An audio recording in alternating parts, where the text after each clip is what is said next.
বন্ধুরা কেমন আছেন সবাই? আশা করছি আপনারা সবাই খুব ভালো আছেন। আমরা অনেকেই আছি যারা ভূতের গল্প শুনতে খুব ভালোবাসি। তাই আজকে আমি আপনাদের একটি ভূতের গল্প শোনাবো। তবে এটি কিন্তু একটি বাস্তব ঘটনা, যেটা আমার মায়ের সাথে খুব ছোটবেলায় ঘটেছিল। তখন আমার মা ছিল খুবই ছোট, গ্রামের মেয়ে ছিলেন তিনি। আমার মায়ের 3 ভাই ও 5 বোন আছে। আমার মায়ের পরে তার যে ছোট বোনটি ছিল, সে সবসময় আমার মায়ের সাথেই থাকতো। মা যেখানে যেতেন তিনিও তার সাথে সেখানে যেত। দিনটা ছিল বর্ষার দিন, চারপাশে পানি থই থই করছে। মায়ের ইচ্ছে হলো সে শাপলা তুলতে যাবে, তাই দুপুরের সময় নৌকা নিয়ে শাপলা তুলতে গেল। তার সাথে তার ছোট বোন গিয়েছে। আমার মা ছিল একটু শুকনো টাইপের, কিন্তু তার ছোট বোন ছিল খুব মোটাসোটা, স্বাস্থ্যবান। মা খুব ভালো নৌকো চালাতে পারত। তারা নদীর ওপারে শাপলা তুলতে গেল। দুপুর সময় ছিল, তাই আশেপাশে কোনো মানুষ ছিল না, আর ঘরবাড়িগুলোও ছিল খুব দূরে দূরে। মা পানি থেকে শাপলা তুলে নৌকোতে রাখছে, আর তার ছোট বোন নৌকায় বৈঠা হাতে নিয়ে শাপলা খাচ্ছে, কারণ মা তার ছোট বোনকে শাপলা তুলতে নিষেধ করেছে। হঠাৎ করে তার ছোট বোন বলল, আপু দেখো, সামনে খুব বড় একটা কচুরিপানার ঝোপ আছে এবং সেখানে অনেক শাপলা দেখা যাচ্ছে। চলো আমরা ওখান থেকে শাপলা তুলতে যাই। মাও দেখল সত্যিই ওখানে অনেক শাপলা আছে। তাই মা নৌকো নিয়ে সে বড় কচুরিপানার ঝোপের কাছে গেল এবং নৌকোটিকে কচুরিপানার ওপরে উঠিয়ে তারপর শাপলা তুলতে শুরু করলো। মা নিচের দিকে তাকিয়ে শাপলা ওঠাতে খুব ব্যস্ত, কিন্তু তার ছোট বোন একটি জিনিস খেয়াল করলো।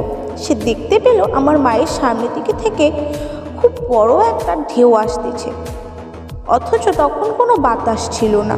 নদী ছিল খুবই শান্ত, আর তাই ঢেউ ওঠার তো কোনো প্রশ্নই আসে না। অথচ যে ঢেউটি তাদের দিকে আসছে সেটা খুব বড় একটা ঢেউ এবং এর উচ্চতা অনেক বেশি। তাই মায়ের ছোট বোন মাকে ডাক দিয়ে বলল, ও বোন, তোর সামনে এটা কি আইতেছে? তখন মা সামনের দিকে তাকালো আর দেখলো খুব বড় একটা ঢেউ আসতেছে। মা চিন্তা করলে, আশেপাশে তো কোনো বাতাস নেই, এই ভর দুপুরে এত বড় ঢেউ কোথা থেকে আসছে? হঠাৎ করে মায়ের কাছে বিষয়টা বেশি সুবিধার মনে হলো না, তাই মা তার ছোট বোনকে কিছু বুঝতে দিল না। শুধু বলল, তুই নৌকার মাঝখানে বসে থাক, একদম নড়াচড়া করবি না, চুপচাপ করে বসে থাকবি। তার ছোট বোন সেটাই করলো। সে চুপচাপ নৌকার মাঝখানে বসে আছে আর পেছনের ঢেউয়ের দিকে তাকিয়ে আছে। মা খুব জোরে জোরে নৌকা চালাতে শুরু করলো। মা যত দ্রুত নৌকা চালায়, ঢেউটিও তত তাড়াতাড়ি আসতে চেষ্টা করে। আর তার ছোট বোন বলতে থাকে, বোন তাড়াতাড়ি নৌকা চালা, দেখ ঢেউটি আমাদের ধরে ফেলতেছে। মা আর পিছন দিকে তাকায় না, সে শুধু সামনের দিকে তাকিয়ে নৌকা চালাতে থাকে এবং আল্লাহকে ডাকতে থাকে। নৌকা চালাতে চালাতে তারা যখন নদীর মাঝখানে চলে আসে, তখনই ঢেউটি পানির সাথে মিশে যায় আর দেখা যায় না।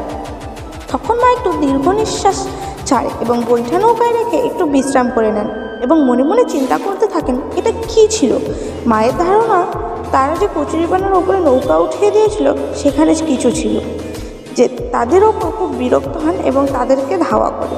কিন্তু যখন নৌকা পাড় ছেড়ে নদীতে চলে আসে, তখন হয়তোবা সে আর নদীর মাঝখানে আসতে পারেনি, তাই চলে গিয়েছে।